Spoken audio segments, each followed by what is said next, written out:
Vampire Phoenix wants to know, why did the Javelin cross the road? I want to know how a Vampire Phoenix works. Is that a Phoenix that's a vampire? Or is it a vampire that comes back if it catches on fire? Yeah, because would you always just be dying instantly when you came back? Oh, that doesn't. I think to kill the chicken on the other side, right? Right. To answer your question. Or space rabbits. Yeah.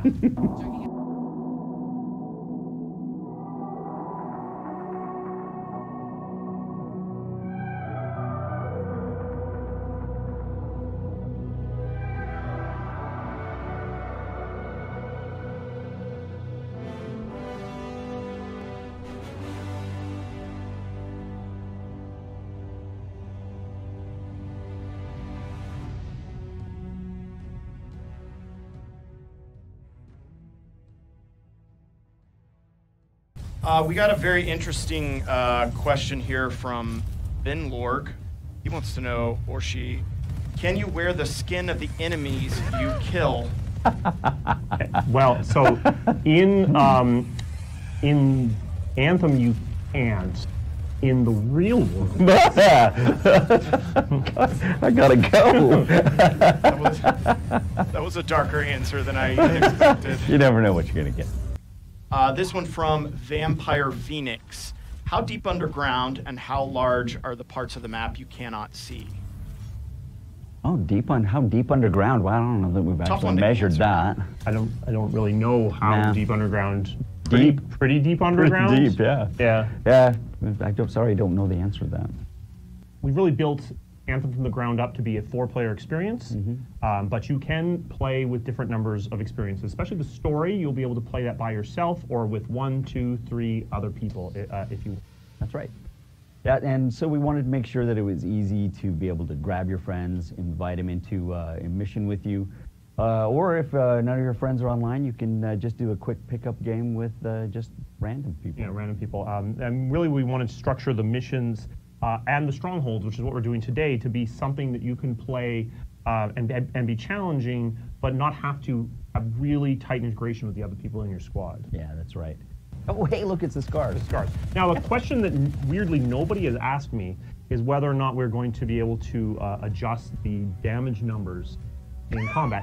I mean, nobody's asked that? Nobody's asked that. So surprisingly, because for me, I kind of feel like maybe those critical numbers are a little bit too big. But nobody's asked that. But I can confirm, at least for myself, who is interested in that specific thing, that we are going to allow you to change the size of those floaties, as well as increase or decrease their opacity. Good to know. Good to know.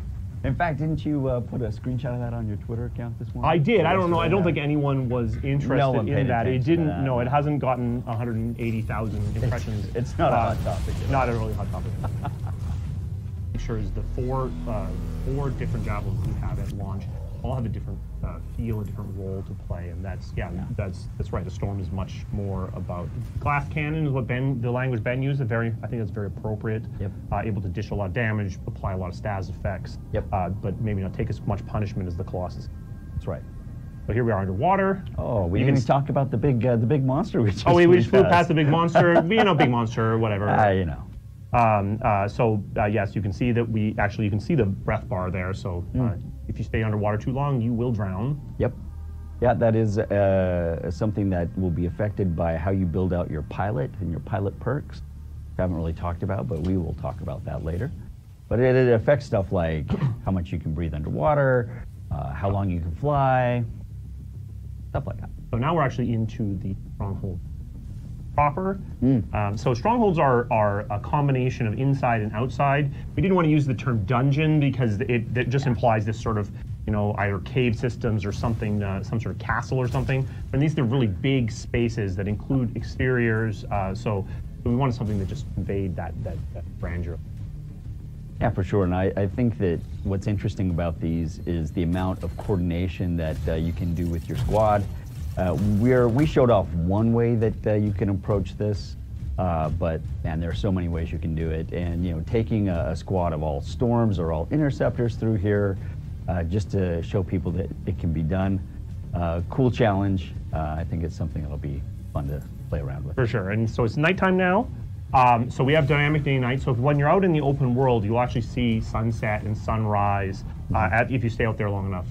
The day-night cycle is actually shorter than normal. It's synchronized for everyone in the entire world, so everyone is at the same time of day at the same time. But because the day-night is faster than normal, it's not like you're going to always be at a specific time of day. Right, that's a good point.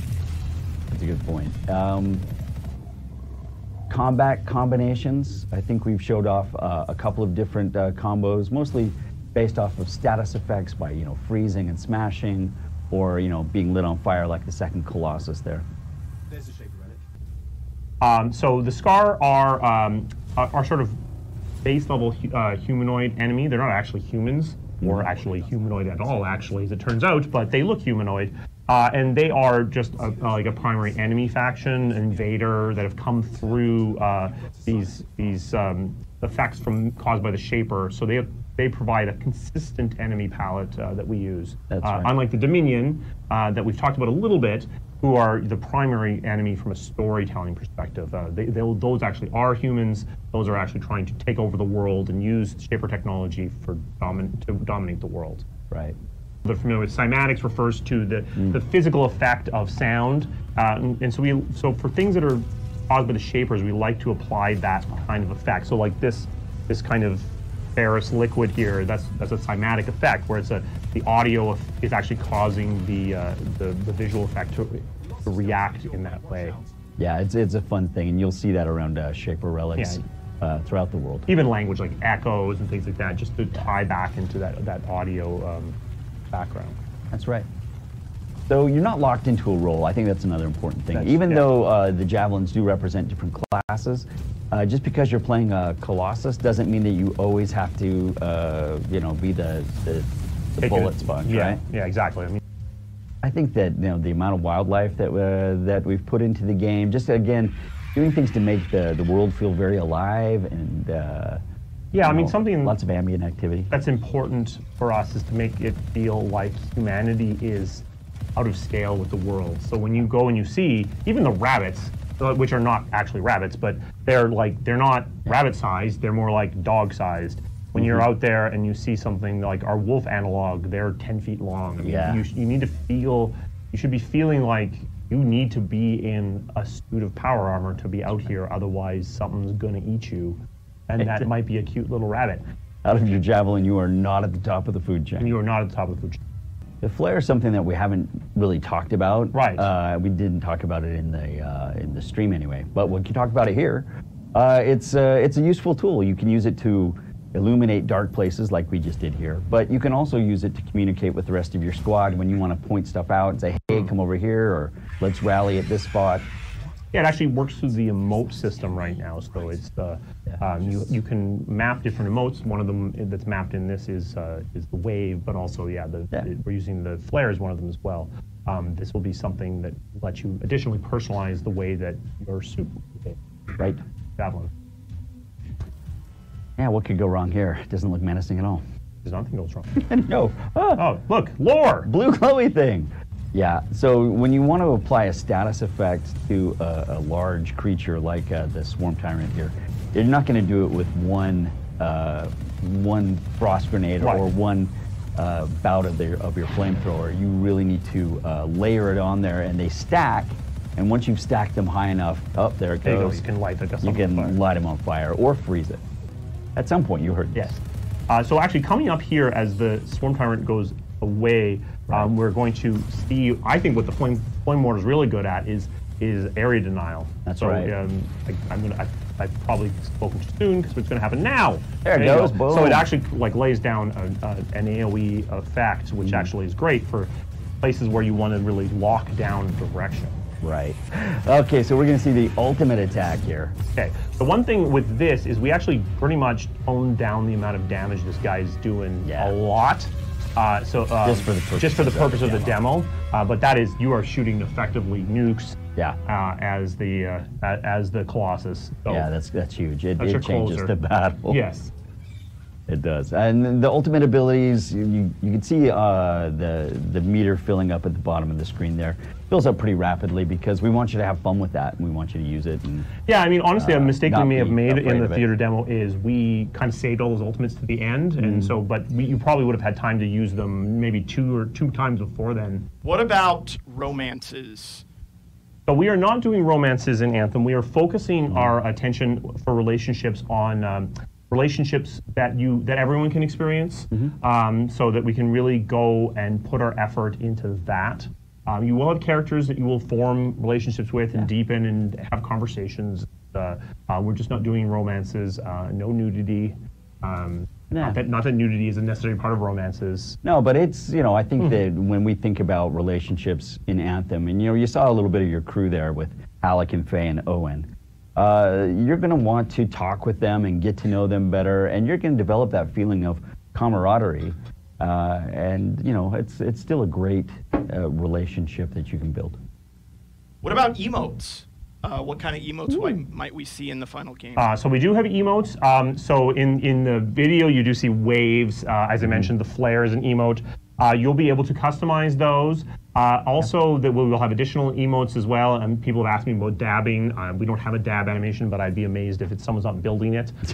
We are also the animation when you land, when you join someone in progress. That's something that you can customize. Yeah. We are looking for some other things. I would really like for us to be able to do some more combat-related animations. We can't currently do that, but it's something that we are looking at. Yep. This one comes from our Twitch chat today. This is from Mr. the Machine. Will you be able to drive the Strider around the world? The Strider is that thing we showed at the very beginning of the demo. No, Mr. the Machine, you cannot drive the Strider. You have somebody who drives it for you. His name is Halleck.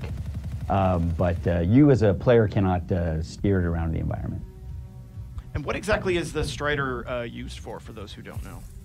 So the Strider is in the IP in the game world. The Strider is basically, it's like the semi-trailers of the world. They used to move between these settlements, these places of safety. So it's heavily armored, so that it can basically go through this really dangerous terrain. In the game, what you use it primarily as is as a forward base. So you use it so that you can go out and start at different places in the world. So when you fast travel in Anthem, that's what you're doing. Like from a lore perspective, you're traveling by Strider to a different spot.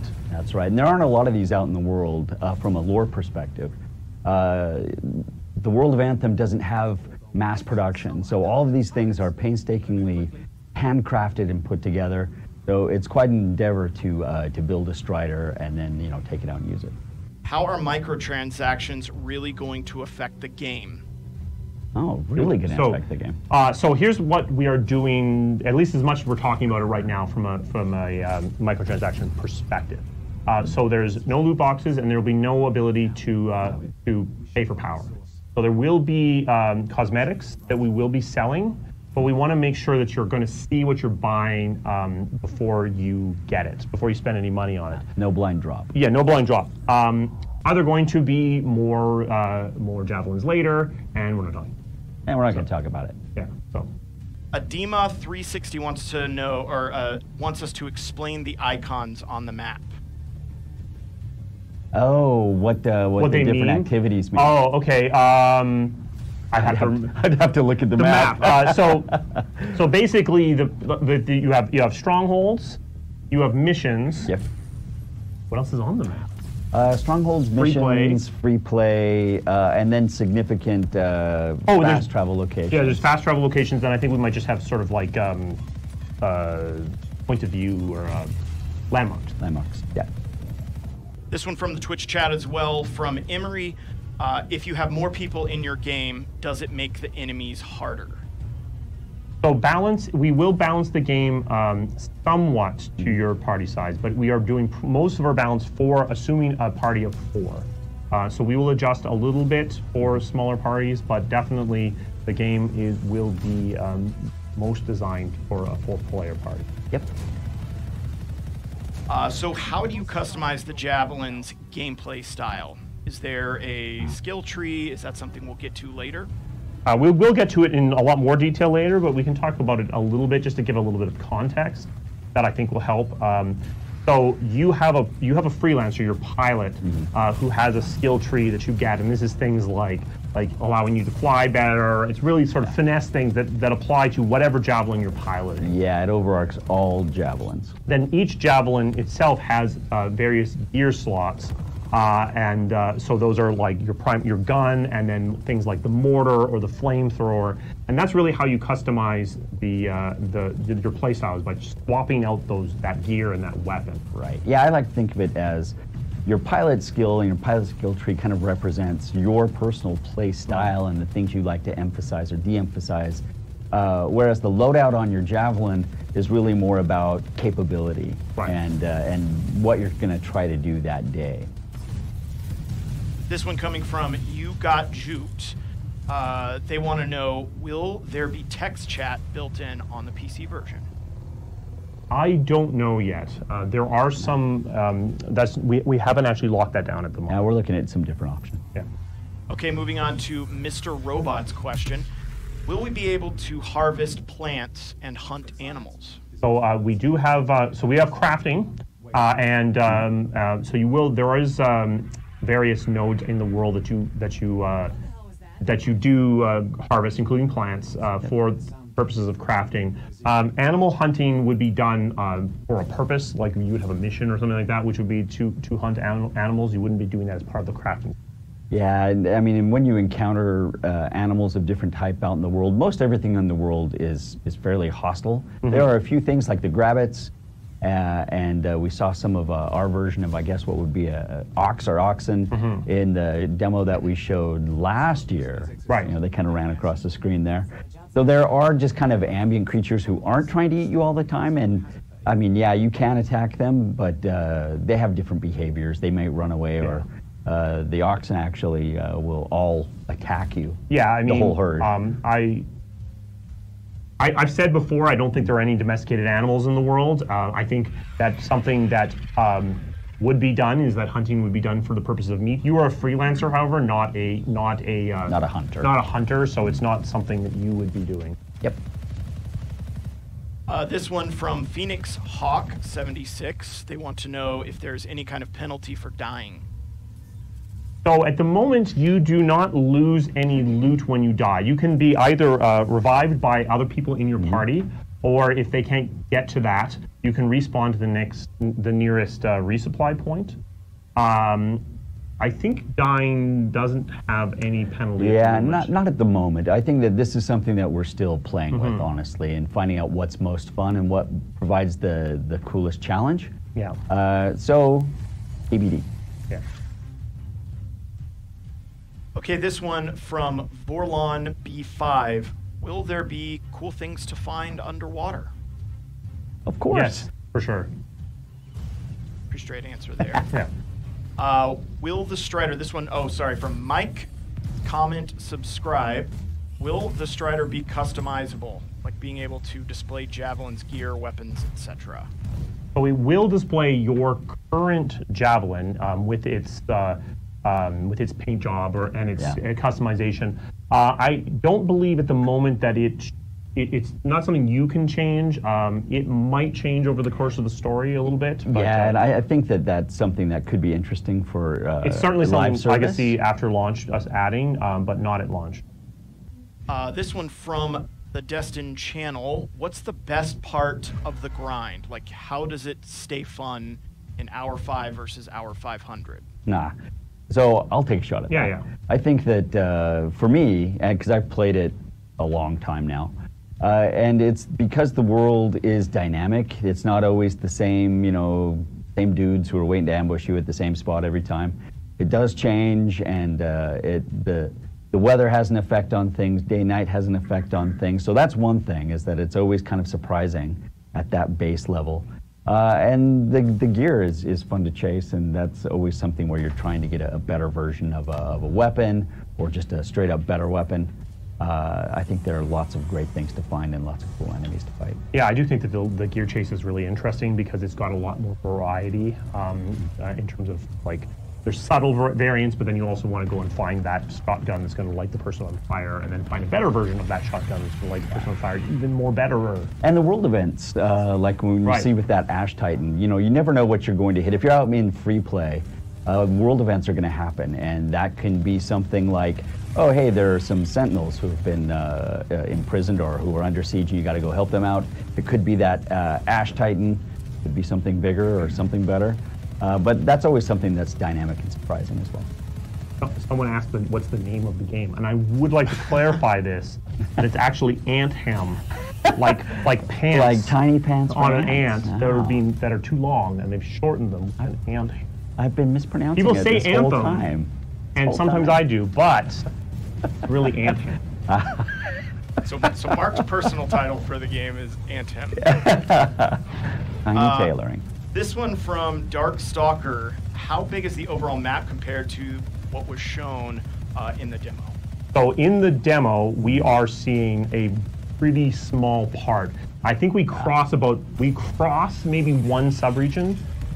There are 10 subregions in the game, so so this is a really hard question, even though it sounds like a really easy one, because without context and without being able to really feel it, it's really difficult to answer this question in a way, with an answer that makes much sense. I would say the game is very comfortably large. It is, and you know, like Mark was saying earlier, you have to kind of think about the playable space, not as a plane, but as a volume, because you have all of this verticality in the game. So it's not just about running across it, it's about exploring it on all axes. This one from Ultimatum 54. Can you elaborate on guilds at all? How many members in a guild, cross-console gameplay, development streams? Can you talk more about the lore? There's a lot of questions there. That's a lot of questions. Maybe start with the first one. Can you elaborate on the guilds? We'll be talking about social mechanics in more detail later. I'd like to be able to show it a little bit better than we can show it right now. There will be ways for you to group up in more permanent groups. Yeah. But in terms of numbers of people and stuff like that, that hasn't really been locked down. Yeah. We'll talk more about it later. What about cross-console gameplay? Also from Ultimatum 50. So cross-play of any sort is not currently in the plan. We are looking into it. There are some obviously issues, well-publicized issues of playing between Xbox One and PS4, but it's currently not in the plan even between Xbox and PC. But we are looking at it. Yeah, we'll see.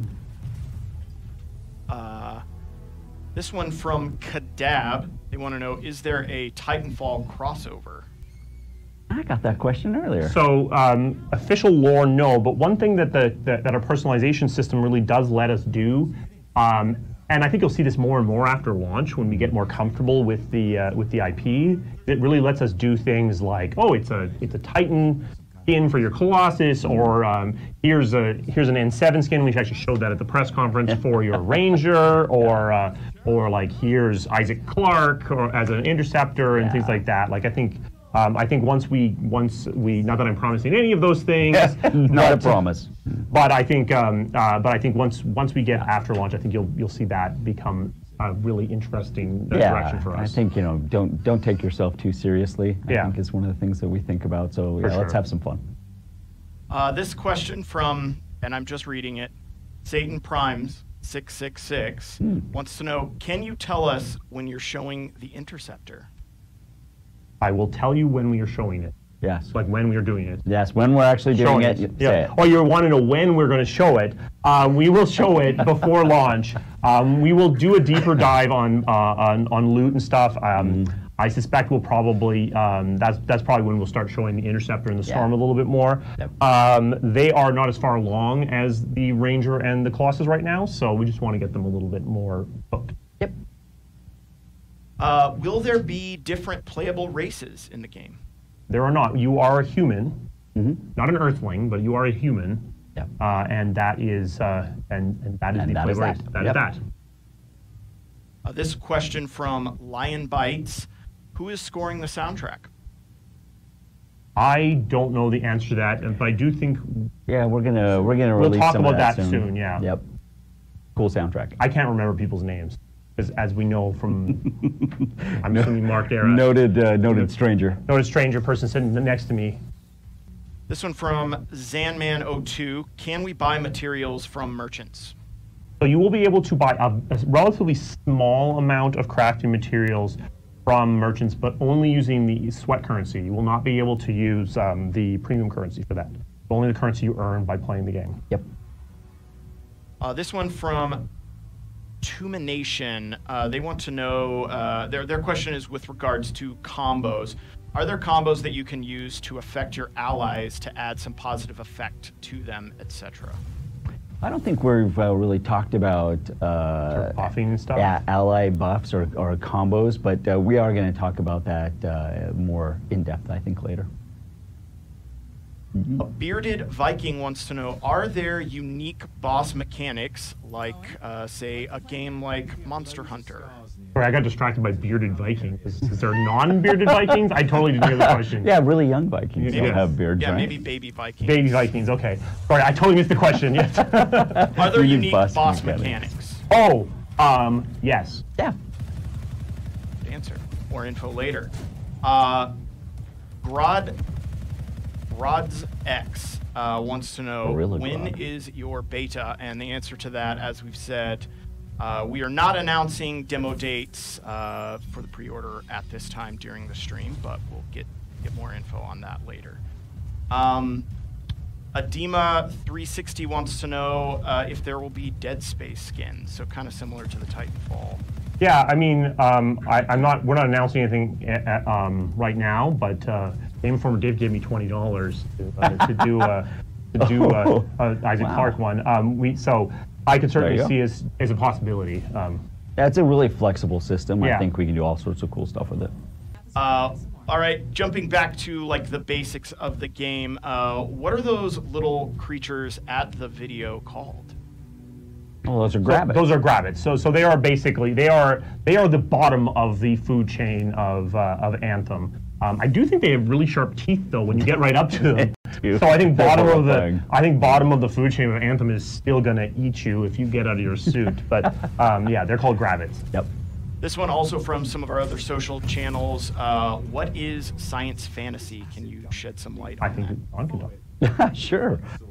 So science fantasy is, I think the biggest, easiest understandable analogs for that are Star Wars or the Marvel Cinematic Universe, right? It's got a great science fiction aesthetic and wrapper around it, but it doesn't try to explain exact mechanics, you know, like the warp drive in Star Trek or the Mass Effect in Mass Effect. It's more like, hey, yeah, sure, Tony Stark built an arc reactor in a cave in Afghanistan. Sure, right? And it doesn't bother to try to explain that. So we have cool, fantastical elements in the IP, but we also have this really cool, kick-ass science fiction aesthetic. Yeah, that's a good description. Science fantasy. Is there fast travel in the game? There is fast travel. You will typically fast travel to your Strider, and you have to unlock the fast travel points first by traveling there overland before you can use it. Correct. Does the time of day impact enemy types or behaviors? It does. Yep. Will we be able to get different melee weapons, or are they specific to each Javelin? Each Javelin has a specific attack. We won't have the ability to swap that at launch, but it is something we'll probably look in post-launch. Yep. Are there swords? We're not talking about the Interceptor and Storm at the moment. Read into that how you would like. Could be anything. Could be a broomstick. We don't know. How long can you stay underwater, and can you drown? This is something you answered earlier. You can drown. I actually don't know exactly how long. I've never really felt super pressured by it. We're still tinkering with that meter and what feels right, because it is something that you can invest in through your player skill. So we're still playing with it. Here's kind of a fun question. Will Javelins be able to grapple and powerbomb monsters through tables? They cannot. I actually answered that question. Really? Yeah. So they cannot do that. But the Colossus melee attack is pretty smashy. I like that. Smashing. Yeah. Yes, also smashing. You can get a monocle. Can you combo when playing solo? Yes. You can. You can. The easiest one that I can think of off the top of my head is that Ranger freeze grenade. You can freeze someone and then use your shock mace, which is the melee attack for the Ranger, to combo off of that. Yep, you can also do it with a lightning strike and a railgun. Yeah. There are all sorts of different ways, and it depends on how you configure your loadout. So, again, player agency, player freedom. Yeah. It's all up to you how you configure your suit. Will there be saved loadouts, like 2 different loadouts that you can switch between? Yes, for you will be able Rangers? to do that. Yes. I don't know exactly how many we're going to give you per Javelin, but it'll be more than one. For sure. As you're flying, can you do some sweet wall runs or other sick stunts in the air?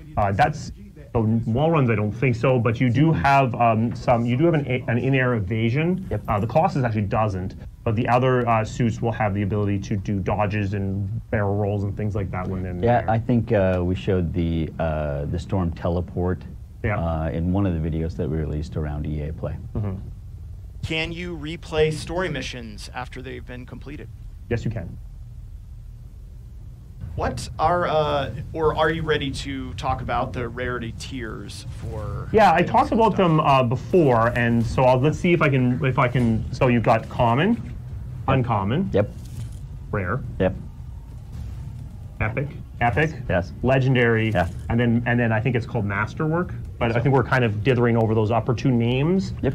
But those are the so there's 6 tiers, and the names of the upper 2 might change. Yep. More info on that stuff later too. Yes, for sure. We will definitely talk about that in much more detail later. Potentially official names. Yes. Will there be scoring for cooperative activities like strikes or raids or things like that nature? Maybe even a high score leaderboard. Yeah, we are going to have scoring on Strongholds, and we will have scoring for our other Elder game content that we are not talking about today. Correct. But yes, leaderboards. Are there multiple types of elemental damage? Yes. Yes. I'm trying to figure out why they're asking that question. I was like, why do you want to know about Yeah. that? Yes. Yes. How did you get the storm at level 1 if you're supposed to start with the A ranger? debug command. Yeah, because we made the game. Yeah, no, you can't do that. You actually will start with the ranger. So the earliest you probably can get the storm is probably about level 5. Yeah, somewhere around. Something That's like really that. if you're focused. If you were just focused on it, yeah. This one also from the Twitch chat. This one from GrodsX. What if you miss loot? What happens? So I think the plan is that loot that you miss, you will get through a post system back at Fort Tarsus. Yeah, as long as it's not just white. I don't think we're going to deliver common loot makes to sense. you, right? Sure. You got to pay the postal workers. Yes. It's expensive. Okay. This question coming from someone called Mini Junkie. I don't know who that could be. Are you comfortable in your mini spaceship right now? You don't know. You didn't in our mini spaceship. Who's this guy? Mini Junkie? You've never heard of Mini Junkie, noted YouTube celebrity? Oh, that's true. He paints a hell of a mini. Yeah. He does. I love him. Yes. Love his work. You should follow him. Follow him. Like and subscribe to Mini Junkie on YouTube. That's right. It's hot in here, man. It is super hot in here. It's very hot. It's getting warm. It's getting very warm in here. What do you guys say we take 5 more questions and then wrap this one up for this time? So for suits, how did you get the? Or sorry, I already asked that one. But can you take off the javelins outside of Fort Tarsus? Oh, can you get out of the javelin outside of Fort Tarsus? There are a few story reasons why you will be out of the javelin, not in Fort Tarsus, like in the Strider, but there's also some things that happen in story. But you can't just climb out of your javelin because then a grapple will come and eat your leg. Yeah. Do armor pieces and guns have random rolls of perks and stats? Yes. Yes, that is how they... Will there be cloaking? We are not talking about the Storm and Interceptor at this time. Okay, so I'm going to pull one more here. This one from... again? This one from the Twitch chat. They just want, here's more of a request than a question, but Bart W23, can we get a massive axe for the Colossus? So, as I said, we're not going to be having replaceable melee weapons At launch. but if we add melee weapons, I'm sure we will put that in the to-do list. We will consider Yes. massive acts. Yeah. So, okay, I think with that, because we're melting down in here, we are going to start to wrap it up. The next thing we're going to probably focus on is really digging more deeply into our storytelling. So the next time you hear from us over the summer, in any great detail, it will be about that. Yeah, it'll be good. Stay tuned. Very cool. Yep, Thank thanks. you. Thank you, Mark and John. Thank you guys for watching. See you guys.